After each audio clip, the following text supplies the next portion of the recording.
They say it's not friendly for their advertisers to hear about this, that it's graphic in nature. If we show that video of them beating him mercilessly for 20 some odd minutes, they will immediately put the sensitive content on there. You have to be signed in to watch it.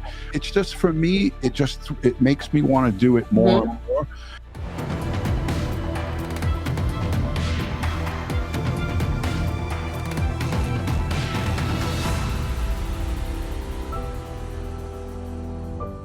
This is the sickening part of it, is we have an African American beaten by 14 or 18 white correction officers. But what we saw on video, regardless of the numbers, clear and evident. If that was you or I inside a store or at somebody's home or any kind of place, public or whatever, if it was one of us, there would be a squad of cops outside looking at us to jail. Long Island Audit, Sean Paul Reyes, he is one of the only ones on YouTube besides myself that's covering this strongly. This is what he does for a living. He's on YouTube. This is his livelihood. He drove 5 to 6 hours up to Marcy Correctional. He got in the faces of the correctional officers. He asked them kindly and respectfully, do you denounce the murder of Robert Brooks? And none of them would answer. They're kind of constrained to, I said to you, if they were out in a social event, if they were talking one-on-one outside of having the uniform on, they could probably speak on it freely. But when you're wearing the uniform, they limit you on what you could say. But even so, we heard a state trooper, right? We heard the sergeant. He, in a roundabout way, says, I do not condone that. I think those are the words that he used. And he didn't, he didn't sidestep it. Went back to Mohawk. Robert Brooks was housed, and at 9 o'clock at night, 9:20, he was transferred. And there's all kinds of speculation, because that's all we're left with is speculation. It's not on nightly news. You don't hear David Muir and all these people talking about it. No, but it got a one and done. It happened when Letitia James, December 28th, she puts out those 4 videos of the body cam. She came off strong. She came out of the gate like a ball of fire. Like, we were going to see some collars. We were going to see some of these people locked up. But she just spun her wheels. She's the highest authority as it pertains to law in the state of New York. She let Robert Brooks's family, Robert Brooks, first and foremost, his family, and the whole entire community upstate in Oneida County. That is a disgrace, what happened up there. And this is why we have the Constitution, regardless of what people believe, regardless of political background. We have the law, the Bill of Rights, civil rights to avoid these political interferences. Right. And it just makes me so damn mad, because, again, if the shoe was on the other foot, I feel like if it was happened down here, would not be able to be swept under the rug, because it's upstate. You got people, listen, I get emails all the time. I get emails from people that don't agree with how harshly I'm talking about this. I just say to myself, the people who can justify the actions of those corrections officers, or try to stick up for them, or try to divert attention by saying things about Robert Brooks, are the problem. Those are the people who are the problem.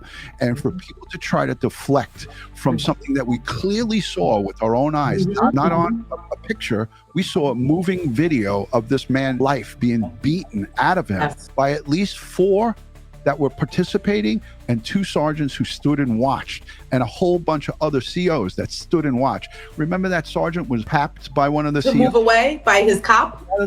Officer? Yeah, by one of the officers. It's despicable. A lot of people have seen Long Island Audit. I have his video linked in the description. He got dismissed by 1 female sergeant, another male sergeant, and then a 3rd male sergeant, and then a lieutenant, and then the actual superintendent. We went right up the ranks. All the head honchos dismissed him. Hey, sir, how are you? Superintendent Montieri. Would you be cool with identifying yourself to us? Well, I have no problem doing that. I mean, you could identify.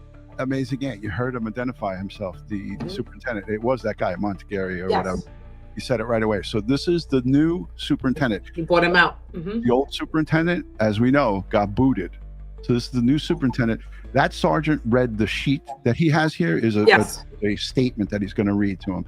Sean has been read this statement already 5 times, 4 or 5 times. It's ridiculous. They were ready for him, but it was already bad, the superintendent coming out, because we don't have the CO, the commanding officer of a precinct, come out first. It's usually myself. The cop comes to the sergeant goes to the lieutenant. Honestly, I don't even go to the lieutenant. We handle it right there. Right. All right, talk to me. What's your name My about name is Sergeant Steve Barr. How you doing today? Yeah, my name is Sean. I'm an independent journalist.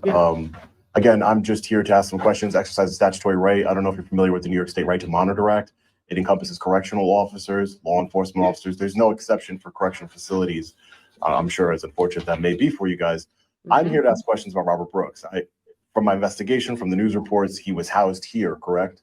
So I can't answer any questions. Right. Right. I mean, you don't. So I just can't. Everything is going to be directed to Albany and the Department of Relations. But do you condemn the egregious murder of Robert We can't Brooks? speak on it. We just You can't condemn an egregious murder that's on recording, Superintendent? I just don't. We can't speak on any. Not one bit.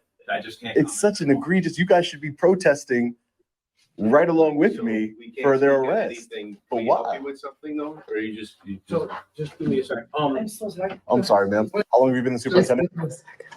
See, can you see? Yes. I'm asking the audience how polite this guy. Excuse me, ma'am, sir. Thank you. He's never using expletives. He is not. Sean goes at this in the most respectful way. He's doing things that everybody else is scared to do because he knows that he's within the letter of the law and what he's doing. So, I give him praise for this. I mean, again, I haven't seen all of his work, but I am highlighting this because this to me is a kudos because he's putting it in the faces of the higher ups. That guy runs this facility. He didn't get the superintendent at Marcy. He got a lieutenant. Yeah. That was the highest rank he got, was a sergeant and a lieutenant. But here he got the freaking superintendent because he.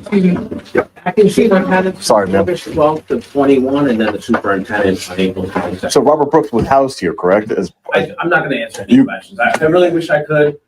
I just can't. In my capacity. Is there a beatdown squad here? I'm not going to answer anything that you're going to. Is it called George? Is it, sources have told me that it's called George Floyding somebody, what they did to Robert Brooks. Are you familiar with that term? You being here, I understand that there's laws about videotaping the peace officers and their duties. Right. In addition to video here by the commissioner or the superintendent, and that's not being given right now. Because do you have a legitimate purpose to visit someone here? Well, my purpose is to exercise that right that was granted to me from the New York State Right to Monitor Act. Again, I've been very clear about reading the law, and there's no exceptions for being on correctional facilities. We do have additional rules, though, that the videotaping would have to be approved by the commissioner or by the superintendent, which we have to give. But if that's the way the state, with all due respect, superintendent, if that's the way the state legislator wanted it to be, they would have said you must comply with all rules from the superintendent or the police or the correctional facility commissioner. Our reading has to be right. And again, I'm just going off my understanding of the law that I read. I understand you have your policies, and I'm not here to antagonize any. I'm here to get some. This happened in early December, the murder of Robert Brooks. I understand 100%. This is now the end of January. If I were to, if something would happen to you like that, if I took your handcuffs, put them on you, and viciously beat you, shoved things down your throat, choked you, all on camera, do you think I'd be free for the holidays? I don't think so. I don't think I would be. So this is an injustice. But why would that be? Why would it be wrong for you to say I condemn the vicious, brutal beating of and murder of a man? What's so wrong about that? No comments on anything at all. I just can't. I'm here because. Hey, Amazing Ant, could you help the audience understand why these guys are not able to comment while they're in their official capacity? Well, because yes, they're in uniform, official capacity, and everything has to get cleared through their central media office. Okay, so this is a press, it's well-known story, but it's a press event. There's no arrest. There's legal litigation pending, I hope. But officers, hopefully, right? We have to be apolitical and impartial at all times, in uniform, and even off-duty behavior unbecoming. So there's also always a professional standard. I have to address the Right to Know Act. When I was in the NYPD towards the end of my career, I was moved into a unit after I got injured to teach that Right to Know Act. And that Right to Know Act is actually generating more lawsuits than even forced complaints, because the Right to Know Act is exactly what Sean is doing. He's asking for basic information. And because of the press attached to this, the supervisors and superintendent have been cautioned. However, basic information, right to know, that's public information, they're allowed to communicate, and they're not doing that. The superintendent, I will give him credit. He's respectful. He's following the script. I don't like the script. I think it should come from his own, professionalism. But I don't like the sergeant's body language. I don't like the aggressive stance. Even police presence on the street, we're not showing up like that unless we're showing up to a shooting or we're taking proactive measures. These are not police. These are peace officers. Okay. Correction officers in the state of New York are not police officers. They're peace officers, and they have command and authority behind the wall inside that correctional facility. They're not police. And DutyRon, I remember you used to go to Mohawk Correctional. You used to go to this facility, and I don't remember you standing, excuse my mouth, like a jagaloon, standing all mean and all nasty in the big gloves. What were the big tactical gloves for? This was not a non-hostile, and that's what makes them even look more like guilty or criminal. They're coming out aggressive to free speech, to the First Amendment. What are they hiding? In Mohawk and Marcy Correctional, those pizza boxes were reflecting a frat culture. There's more going on than even just Mr. Brooks.